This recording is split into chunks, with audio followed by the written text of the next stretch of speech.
घटिया और खराब होती है, कि हम पहले ही।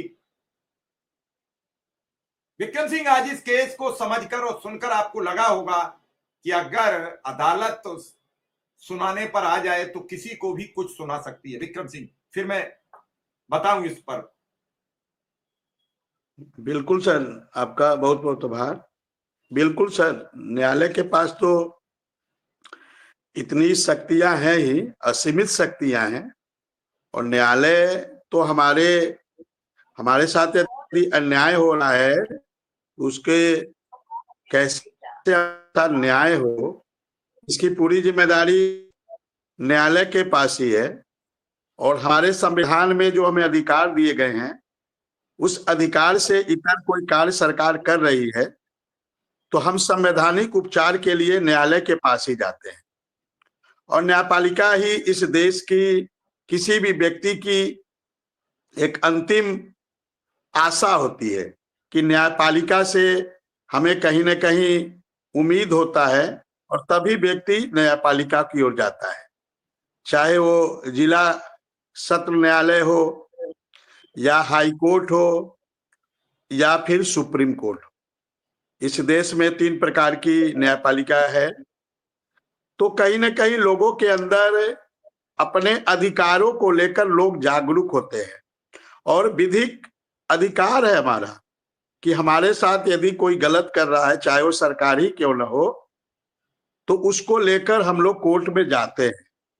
जैसे अनुदेशकों के मुद्दे पे भी आपने देखा, जब सरकार ने 17,000 का आदेश 17,000 पास किया था और सरकार ने जब नहीं दिया तो हम अनुदेशक लोग भी लखनऊ हाई कोर्ट गए, इलाहाबाद हाई कोर्ट गए, और 3 जुलाई 2019 को माननीय लखनऊ हाई कोर्ट ने आदेश दिया सरकार को कि मार्च 2017 से कंटिन्यू टिल डेट का आदेश दिया, टिल डेट तक, मार्च 2017 से टिल डेट तक आप इनको 9% ब्याज की दर से इनका 17,000 का भुगतान करिए।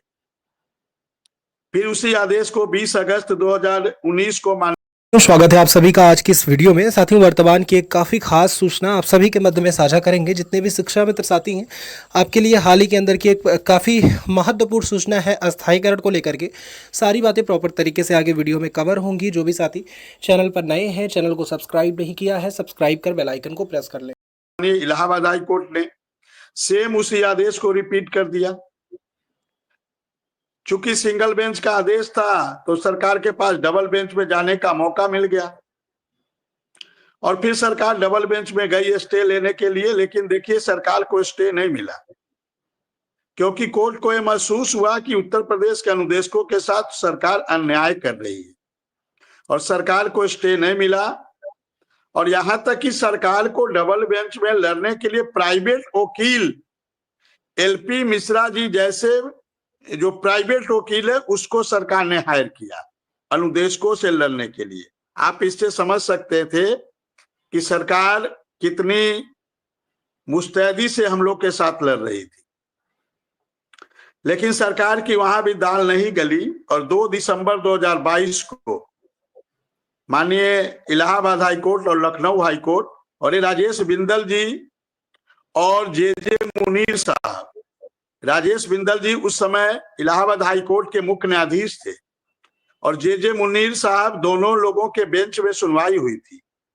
मतलब इलाहाबाद हाई कोर्ट के मुख्य न्यायाधीश उत्तर प्रदेश के। एक सेकंड मनोज जी सर जी, मनोज कुमार जी हैं कोई? मनोज कुमार जी, विक्रम झूठ बोलता है तो फिर आप अपना नंबर हमें दो, मुझे मैसेज करो और साथ आ जाओ। लिंक भेज रहा हूं अभी, आप सामने आके बताओ क्या क्या झूठ बोलते हैं ये।